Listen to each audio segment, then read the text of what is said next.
Pero itong presenting Senado at ang mga nakarampa, talaga namang hindi equal branch yan. Unequal and subservient. Eh, pero this is not to say na itong presidente, kung sino man siya, ay hindi dapat makialam. Diba? Yan ho ang katotohanan dyan. Kaya kahit ano pang sabihin na independent kayo, meron pa yung pumali, we're not a rubber stamp, excuse, bulayan yung mga lelang nyo. Tanggapin nyo na ang presidente ng bansa, talagang makikialam yan. Ang kasaysayan ng Pilipinas ay nagpapakita na walang pagbabago dyan sa Senado, sa Kamara de Representante, na walang alam o walang kinalaman o hindi dinikta ng Pangulo ng bansa. Yan ang history po yan. There is only one president in the annals of this Senate as well as House of Representatives record na hindi nakialam. Walang pakialam, hindi nakialam at ayaw makialam. Ayan po ay si Presidente Duterte. I support your independence.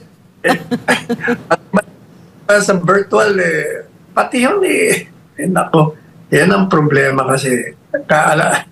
Alam po ninyo, gumawa ko ng article dyan. Lumabas ngayon sa Manila Times. Kasi kung makabanat itong si Mr. Zubiri, sabi niya, we have a staunchly independent Senate. Tapos sabi niya, let me repeat that again. Inulit pa na talaga daw independent, malaya ang Senado. And yet, at the same time, kaya daw sa ginawa niya, ayun, I face my demise today. Kaya daw yun namatay sa posisyon niya dyan sa Senado. Kaya sinasabi ko, yung kalokohan na independent ng Senado, pure fiction yan. Either wishful thinking, parang Wish 107, or this,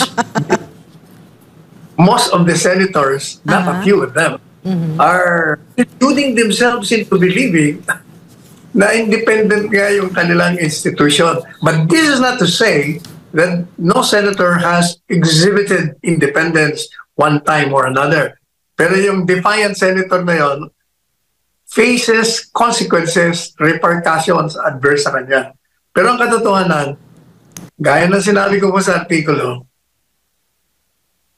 ang kasaysayan ng Pilipinas ay nagpapakita na walang pagbabago dyan sa Senado, sa Kamara de Representante, na walang alam o walang kinalaman o hindi dinikta ng Pangulo ng bansa. Yan ang history po yan.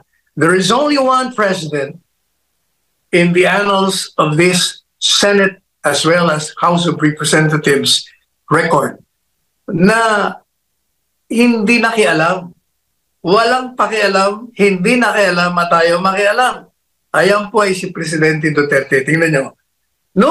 During his term, yung Senado, ang unang naging Senate President sa panahon niya, kasi pinalitan si Drilon, di ba? Nung mag-assume siya, ang Senate President ay si Coco Pimentel. Kausap ko si Senator Coco Pimentel kasi nga sinusulat ko yung article. Gusto ko maging factual. Tinanong ko siya, paano ka ako napalitan? Sabi ni Senator Coco, hindi ako pinalitan. Walang pumalit sa akin. Sabi ko, paano ka natanggal? Hindi rin ako natanggal. Kusang loob ako na nagbigay sa isang kasamang senador. Kasi palagi sinasabi niya sa akin, kahit isang araw lang ako maging Senate President, okay na. Sabi niya, ako naman, hindi naman ako matakaw sa posisyon.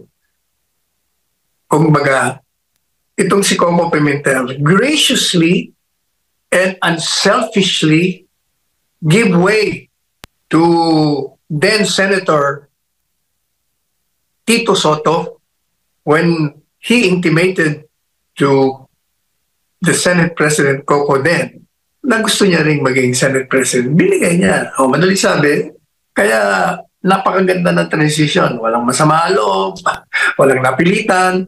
Talagang maganda. O, isa pa. Hindi nakialam si Presidente Duterte doon. Kaya ito ng mga House of Representatives, lahat ng mga pangpapalit talaga nakikialam ang Presidente dyan. Nung House of Representatives, natatandaan ko po yun. Nung dumating si Presidente Duterte to deliver a State of the Nation address, nasyak na lang siya. Nagkaroon na pala ng pagbabago ng speakership. Doon naman sa katauhan ni dating Speaker Pantaleon Alvarez na pinalitan naman ng dating Presidente GMA. Oh, wala rin siya doon, hindi rin siya nakialam.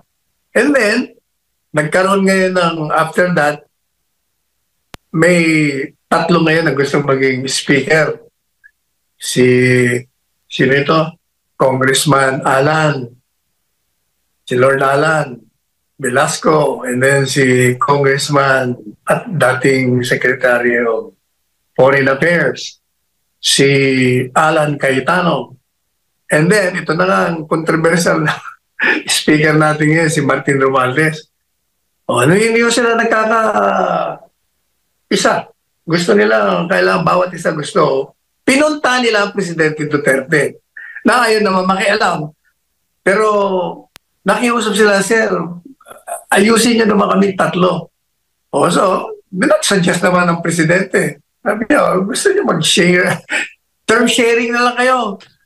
Madali sabi, nagkasundo yung tatlo, pero hindi naman tinupad. Nung bababa na siya dapat after 2 years, wala, ayaw, nagkagulo sila. Pero ang Presidente na naman, hindi nakialam. Alam mo na, yun lang ang Presidente. Kung yung mga cabinet members nga, hindi pinapakialaman yung Congress pa. Bakit? Consistent with his character. Siya kasi respectful sa equal branch of the government. Pero itong presenting Senado at mga nakarampa, talaga namang hindi equal branch yan. Unequal and subservient. Pero this is not to say na itong Presidente, kung sino man siya, ay hindi dapat makialam. Alam mo ba kung bakit? Rightly or wrongly, the President really has to be interested in that area. Kasi yung kanyang mga legislative program, nakasalalay naman sa pagpasa ng mga lawmakers at kailangan, meron kang say doon. Otherwise, may kakaroon ka rin ng problema.